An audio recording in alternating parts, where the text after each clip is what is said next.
So for you, seeing how the leadership of the country seems to be steering the ship of state, how do you think we're faring?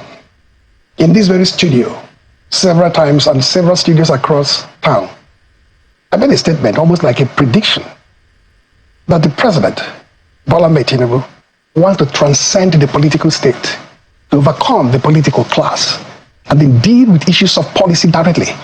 The moment you do it, you lose the plot in terms of governance. The tax reform base is an example. It was sent to the National Assembly, not for any robust debate, not for any contestation of ideas, but to get a quick passage. But he did it by bypassing the political establishment.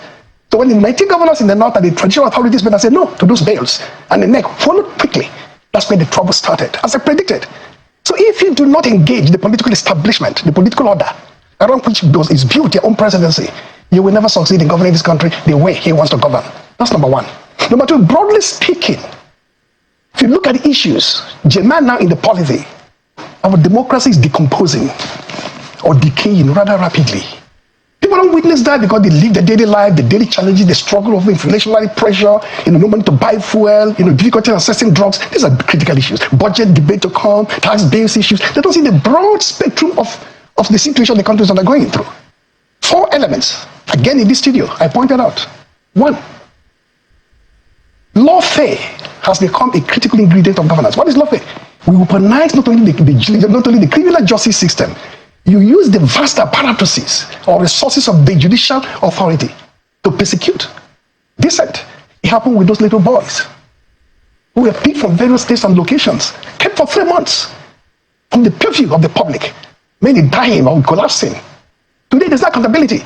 But it was done, reasonable felon, in order to put the condition of chill and fear and trepidation among the populace.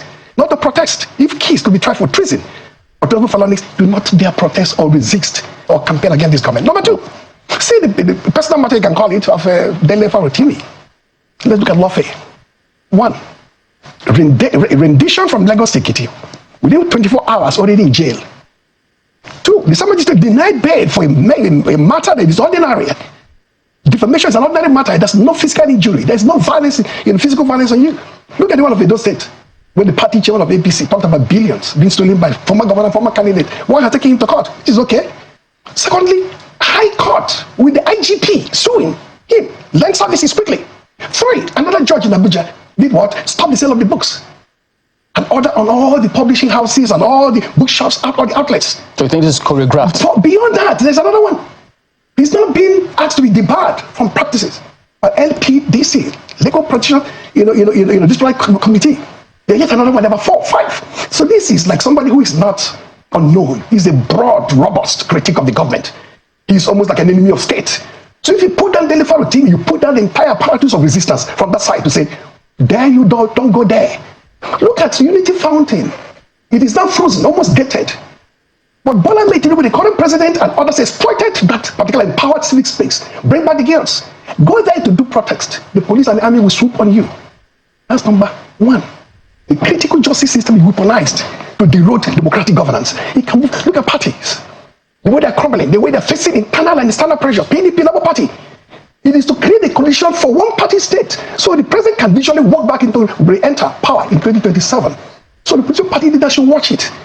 If you do not support and build the guardrails of democratic governance to protect democracy in this country, whether you present budget next week, whether you do your tax reform bigs, democracy will increasingly diminish. Look at the media. In this particular studio, and she came out with Guardian, when the spokesman of the president left his busy schedules and decided to attack Guardian for promoting coup, making a coup plotting. I said, no, it is to put fear not in the Guardian, in Charles, in AIT, in Arise, everywhere, to say, there are many things you have to self-censor. You cannot examine certain conditions of the state. You do not talk about poverty being weaponized against the people. You don't talk about life becoming increasingly miserable and desolate for everybody. If you do so, you may become not only an enemy of state, an enemy of democracy. In context, therefore, why we as patriots, more so with someone like me with a higher moral burden, front row in the construction of this edifice of the Fourth Republic, so often see the tensions in that direction. Founding Secretary of Alliance for Democracy, as you put out there. I was just about to say, is it the same AD that metamorphosed into ACE, ACN, and then now APC? AD did not metamorphose into ACN. The process of AD movement or parchments of AD moving to ACN, the process of contamination. AD was an ideologically clear, civic-minded political front that fought Abacha from Nadeko time. They became a registered political party to contest election. So that was a platform. Thereafter, the party self imploded 2-3 years after formation. So a rump of the party, not a progressive rump, which Bola Tinubu was leading, found itself reconstructed as AC. Then eventually another party became ACN and ultimately expanded into the legacy party to form APC. So AD and ACN and APC are totally different formations. One is ideologically inclined, the other one just SPV, special purpose vehicles for the sake and purposes of power acquisition. That's the AD? No, not AD. The AC, the ACN. No. The AD, I remember, was the same platform that this current president ran to be governor of Lagos State. Yes, sure. That's the same AD. Yes, it's the AD. That imploded. But in 1981, 82, the party imploded effectively. So the rump of fate. In 2003? But 2003, the rump of fate that he now led into ACN was the regional ancestral foundation of the party. That made the hell of a very, I got Debanjo there, and the rest of Padesanya, Bola before he died, and so on. So that AC and ACN to APC has no linkage in terms of ancestry, in terms of ideological and moral fiber with the original AD that we found in 1998. What made it implode, though? It's a process that one cannot describe in a very short conversation like this, but I can summarize it. Internal tensions between the idea of the party as a pan-national movement and the party as an insular formation with a limited range in terms of its projection.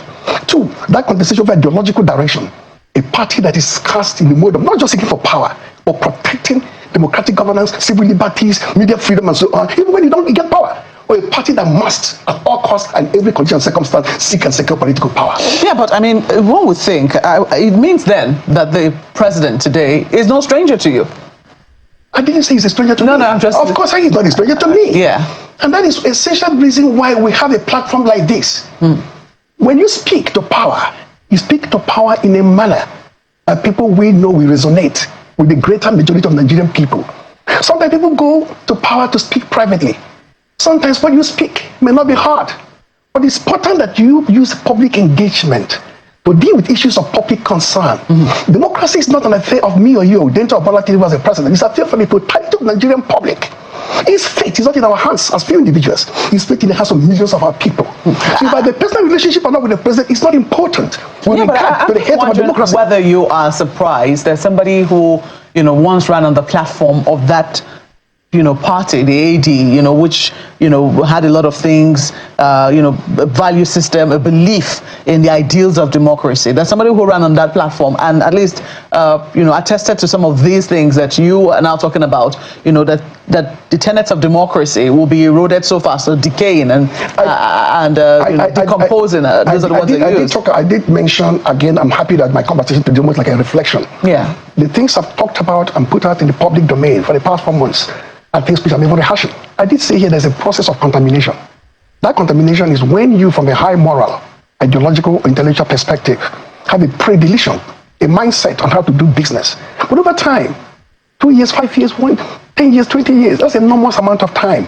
There's always a decay of thought and a contamination of the self.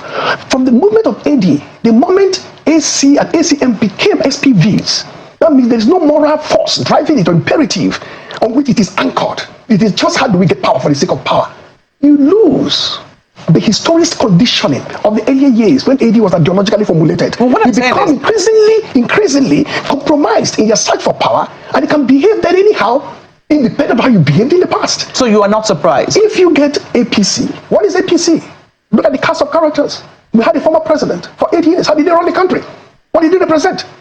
Moral clarity, ideological solidity, philosophical depth or direction, and his team. When you combine all that to say we must seize power for the sake of power, you lose the founding element of your own historical formation. That means the AD of 98 can no longer be the APC of 2015 or 2023. If I could take you to how you try to compartmentalize some of these challenges, to the first point, where you talked about trying to transcend and then go to deal with policies directly. Absolutely. So now, because sometimes it comes across in a certain way, but some of what we found out while trying to find out if engagement happened at all, to what extent, is that, the head of that committee, Taiwo Idile, we've heard him say consistently in several fora that the president did not interfere or intervene whatever they were doing. He told them, look, you're a professional group, do your job.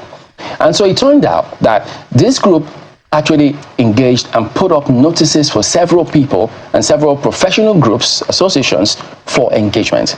Even the Governors Forum, even NEC. In their minutes, if they publish the minutes of their meetings, you see, but at some point, they couldn't actually engage with him the way they also had. So the engagement to some extent. So multiplicity of stakeholder groups woke up overnight and said, oh my God, this thing we have been persuaded to be part of that engagement process. We didn't participate. We suddenly saw them with the National Assembly. Let us now engage. That's why you do engagement. Even the military, even under Babangida, the military, SAP debate, political reform debate. Remember, the cooking report itself. You announce an idea. You generate the momentum for that idea. Then you constitute a team, maybe headed by the taxman, and say, take it to everybody. It's not a narrow, quiet, professional engagement with small groups. Yeah, but so that's the thing. It may appear as though it's narrow, quiet, but we also need to interrogate that process of engagement and find out, was it really narrow and quiet? I say if it was not comprehensively narrow, there would be people now shouting and screaming at the rooftop. But these are politicians. They do these things to leverage. What you have is that you have 4 bills already made as law, almost ready to be made as law. But the issue they had was with one. No, there are bills, 4 of them. I'm not an expert in tax laws and policies, but there are 4 there. The next thing we heard was that the 19 governors from the north and the traditional rulers they met and decided that these bills, maybe through the senators and the reps who represent them, their states in the National Assembly, said, we have these bills here. We don't think there's enough input from people. You just have to look at it again and say, what are the implications? Yeah. Then from there to NEC, no longer the governors of the north alone, the governors of the south too, and the vice president sitting to it and said, take these bills away, because we don't even know the extent of the engagement. Okay, so now you're not doing engagement as putting the cart before the horse. So let me ask you then, I mean, notwithstanding and with respect to everybody's perspective on that matter, people have a right to, of course, speak up. But if the bill was sent to the National Assembly, and then they said that it's going to be a public hearing, are we assuming that really all of the processes in the National Assembly doesn't matter? Because when bills get to them, there's a process. We say that. If you look at the structure of the National Assembly as we have today, politicians and Nigerians are no fools. A Bola Saraki, that is a Bukola Saraki National Assembly, people may have more regard and respect and say, if you do a thorough job, it will not roll over because the executive have benched or hiccuped. If you stand its ground as an independent, autonomous arm of government and said, we will deal with this on its value, on its merit. But you have a National Assembly that is a rubber stamp, completely cave in, cartoonish. For the executive branch, it is clear. Even with the issue of the presidential jail, we don't even know today whether it was even appropriated. We don't even know. They don't care. I'm coming. The same president have said it. We don't care what the president sings to us. Whatever he gives to us, we pass through. People are not saying, we don't trust you. There's so many issues. That's your president. I hope we can cover a lot of grounds, but when you say the rubber stamp, I know we've said... Not the rubber stamp, it's worse than a rubber stamp. Oh dear. It is worse than a rubber stamp. Okay, and so, they know it. And Nigerians know it. Incredibly, they know it to be true. Okay, so if we're asking that we should listen to, for instance, maybe the governors or other groups that are asking, withdraw the bill, are we not lending our voices? No, assuming people... Let's debate and discuss the bill. As ought to have done it here. That's the president... Where do we debate that? When you have a presidency that is narcissistic in nature, if you throw in a dash of public egocentrism, the sense of invulnerability, we can't do wrong, we can't go wrong, we must do it our way, then you find the difficulty in people's mode and strategic engagement. When you have a presidency, I'm not saying presidency now is bigger in scope, but it's listening, humble, aware of the limits of his power, but the enormity of his responsibilities. Let us do this in the way it is normally done. NEC is not me and you. It's not a civic speaks engagement. NEC is government. It's headed by the VP who said, if these bills are so problematic, take them back and retool them and rework them. No, we're not taking them back. You must stay in the National Assembly and you must go and talk whatever you want to talk there. So, Prof, that is narcissism. That is egocentrism. Are you aware that there are people in the presidency who also push back at some of these policies and saying, look, this cannot happen this way because the people feel a certain way? Because it comes across as though presidency all together in a certain way. Clearly, I'm not a mind reader. I'm not a voodoo artist. I'm not some sort of a shamanist. I don't know whether anybody in the presidency is pushing back or pushing forward. What you see is what is in the public domain, what is presented to us. The internal conversations is for those people who are privy to those conversations. We see what is outside there. What is outside there is a deliberate attempt by a presidency, narrowly constituted, very narrowly constituted, very limited in scope, both in intellect and strategic dimension, Prof, to do incredible amount of damage to the democratic government in the country. Prof, you're a scholar, and I know you know that what is out there in the public domain usually is not the full story. So I do know. Like I said, I'm not privy to that. So let's go to the lawfare part, which you spoke about, because the way it also comes across is that, look, this is happening with breakneck speed, how they all seem to be coming together. Yeah. So in that regard, it's deliberate. That's so strategic purpose. Is there anything that the executive arm of government can do to say, look, this is not going to look good on the entire, let's say, leadership of this country, both executive, judiciary, and legislature? Also bearing in mind that there is a principle of separation of powers. Because if judiciary keeps going like this, everybody will say, this government. Theoretically, and many legal experts, Prosecutor Kalu and the rest of them, they're waiting on this point. So I'm not even as qualified as they are. But as a student of society and politics and history, I do know when society is balanced in terms of the arms of government doing what they ought to do. The National Assembly for me today is non-existent. I want to push it further beyond being a rubber stamp. They have to watch and listen. They have to send somebody here to push back on this conversation. They have the right of reply. We founded this republic. I'm not coming from a place in which is esoteric. I paid my dues. A few of us in our life who constructed these edifices, we can't allow it to dissipate the way they are doing. The National Assembly cannot play the role as it is presently constituted. The judiciary suddenly somehow seems to have lost its direction. Let me know certain things that may not be appropriate. So don't expect anything to happen in that regard. What you find now is some level of contaminanities, some linkages and affinities between both the judicial, the executive, and the legislative branch to create, if not a one-party state, a state in which multi-party democracy is comprehensively weakened. Civic spaces have shrunk to the degree in which no more guests to bring back. After all, there are many Chibok guests still not brought back, Dapchi guests not brought back, but yet the places are silent. A system in which the media is frightened and Lagos seems to have gone under because there is a robust attempt to bring a condition of trepidation, fear, and change on the population. Ask yourself, the president himself led the charge in 2012 in the President Against United and Fuel Subsidy. And then, of course, the Bring Out the Gate 2014 was a global phenomenon. Today, those things which brought him to power criminalized before our very eyes.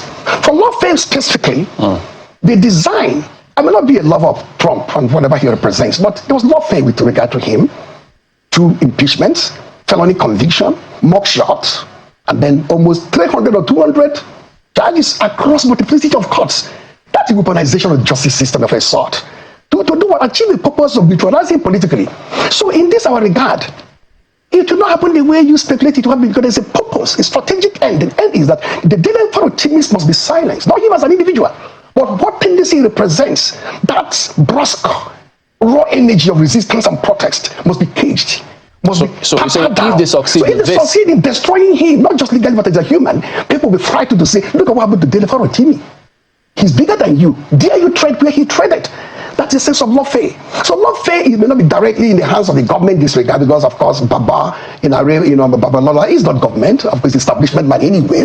But government profits out of the mess Dele has found himself in. Because if he's debarred, if he's silenced, if he's jailed, there are thousands of Dele Farotimists in this country who are equally potent in the agitation for a better democratic society. Those must be frightened to the bone marrow.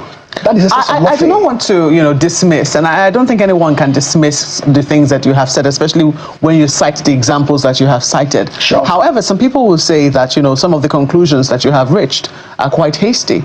The Dele Farotimi case, for instance, this book was written 5 months ago. There was absolutely no reaction from anywhere until recently when Baba Afe Babalola, raised objection with what it is that was in the book. 5 months. 5 months. Nobody saw it. Nobody saw it. He didn't see the book. It's the book. It wasn't brought to his attention. Mr. Dele But suddenly, within 24 hours. Just a moment. Mr. Dele Farotimi was even out there, granting interviews, yes. and there was the hell didn't come, didn't break loose until this particular instance where I read Babalola, said that, look, I have been defamed. Yeah. And then we saw, how it has been handled. And it wasn't just that, it was that he corrupted, the allegation was that he corrupted justices of the Supreme Court. So the reputation also of the Supreme Court is also at stake here. Okay. So in this... No, I get it too, I get it. Yes. Now, if in 5 months, there was not a blip, not a whimper, suddenly in 48 hours, there was extraordinary rendition, there was a hasty thing from me, I may be wrong, with the magistrate court.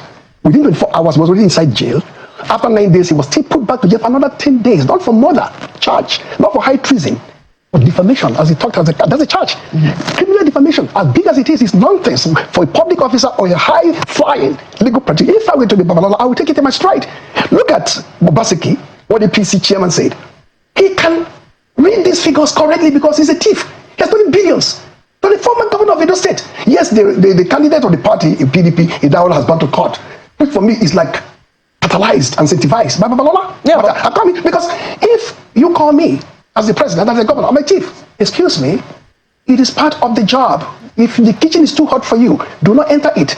As a second of Alliance for Democracy, leaders of the party in the country, years and decades older than me, led by my own father, I can call his father, like Ayodele, just sat down and called the world president and said, nobody said, we did this cash and carry. He goes to Villa to collect money to destroy AD. I didn't kill anybody. I didn't go to any court. I don't think that you I'm saying that you have the right to say, I protest against this information. I can take it to court. Yeah. But when you take it to magistrate court, high court, another high court, they bar him from practice, strip him of his humanity. Has it been barred from practice? He said that's the petition now, and they have accepted it within 24 hours. They accepted the petition. I can even. Do you think? Just a moment. Do you think that and the judge within 1 day, Professor, actually, you know what the judge do you did? think Granted the prayer that the book should be pulled back. Just a moment. Do you think that this could be the judiciary fighting back? Because also don't forget that the judiciary's reputation is also because this will certainly have raised a lot of interest in the book, and a lot of people fighting back. Do you think that's the question? I'm saying even the term fighting back is anathema to the judiciary. No matter how well you're beaten, you don't fight back.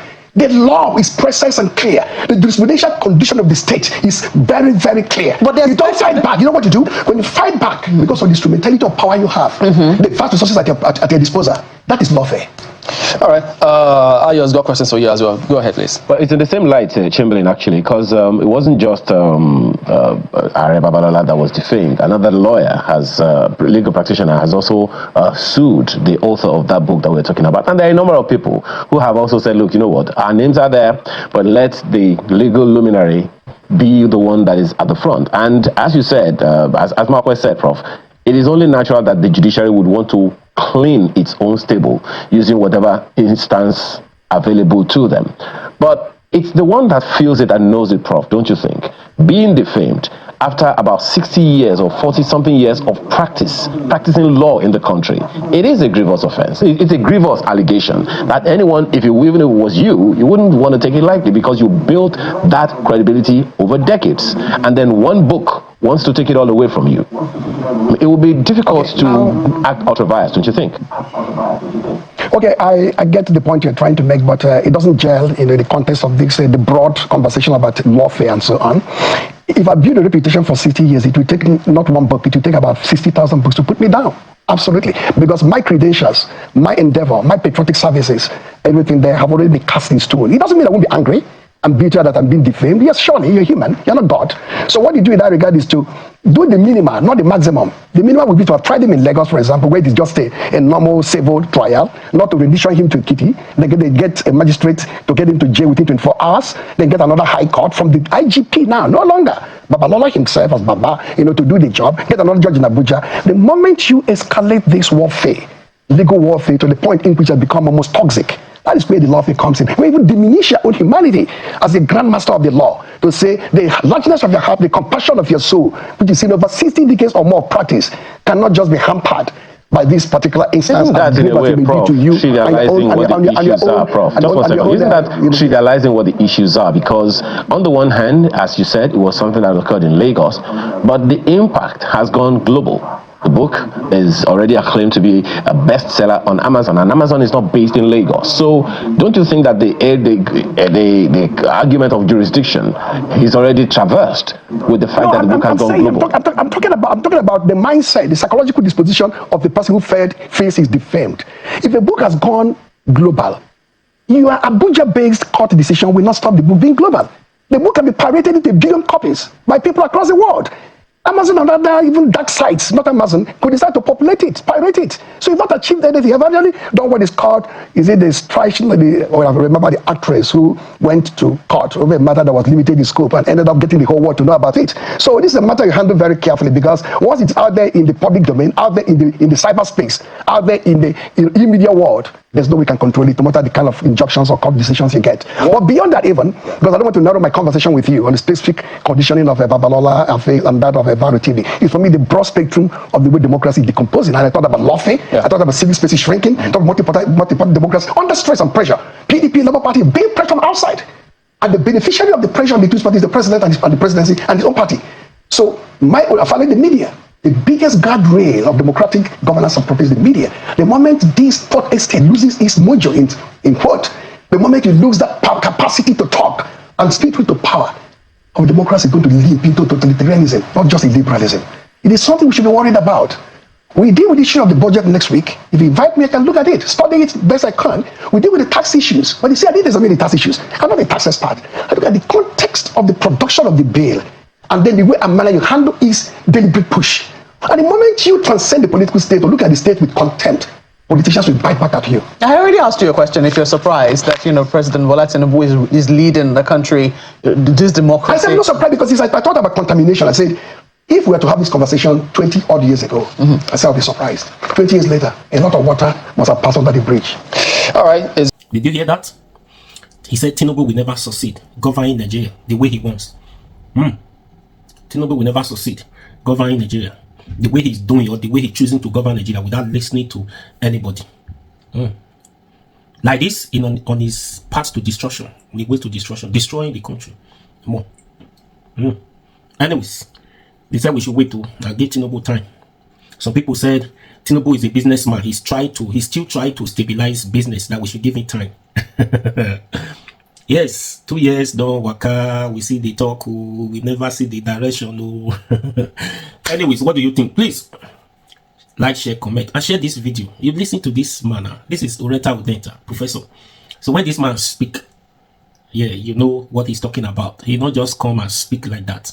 He speaks with fact and with the current situations in the country, with what he's seeing, what is going on.